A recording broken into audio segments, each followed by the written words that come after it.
চলে যাবেন না ভাই, কয়টা মাইরে যান ভাই প্লিজ।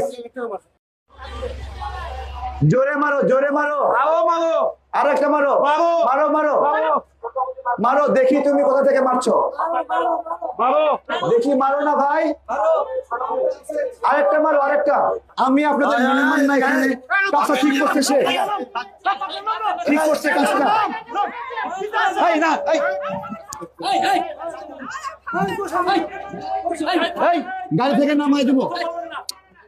আমি বলছি দেখেন, এটা কি কাজটা ঠিক করছে বলেন? এখানে আমরা সবাই নির্বাচন করছি না, বলেন। শোনেন, আপনাদের বন্ধুদেরকে একটু বললেন, ঠিক আছে এটা ঠিক করেনি, ঠিক আছে একটু সেটাই বললেন, একটু আপনাদের বন্ধুদের বললেন, ঠিক আছে। আমি জানি চিনি এই ছেলেকে, চিনি চিনি, জাস্ট আমি বলছি না কে, আমি কোনো মার্কা উল্লেখ করে বলছি না, জাস্ট চুপ থাকেন। আমি জানি, আমি চিনি একে, প্লিজ।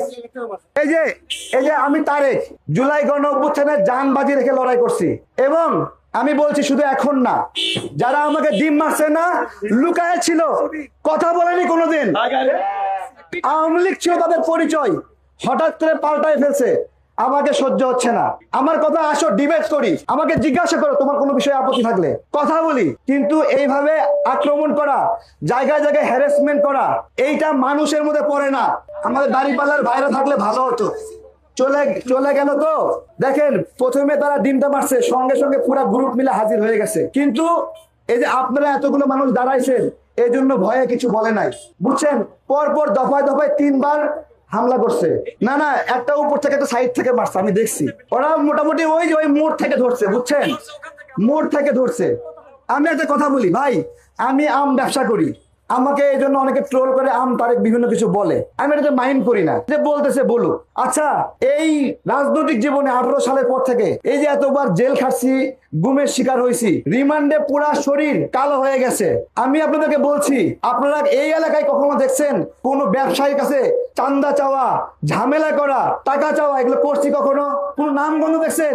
যদি দেখেন, কোনোদিন দেখেন কোন চুরি দুর্নীতি করছি, আমাকে ডাইরেক্ট মাটির নিচে গাইরে ফেলবেন, আপনারা গাইরে ফেলবেন, কোনো বিচার দেওয়া লাগবে না। কখনো যদি এই দুর্নীতি করি, আমরা ভাই কষ্ট করি।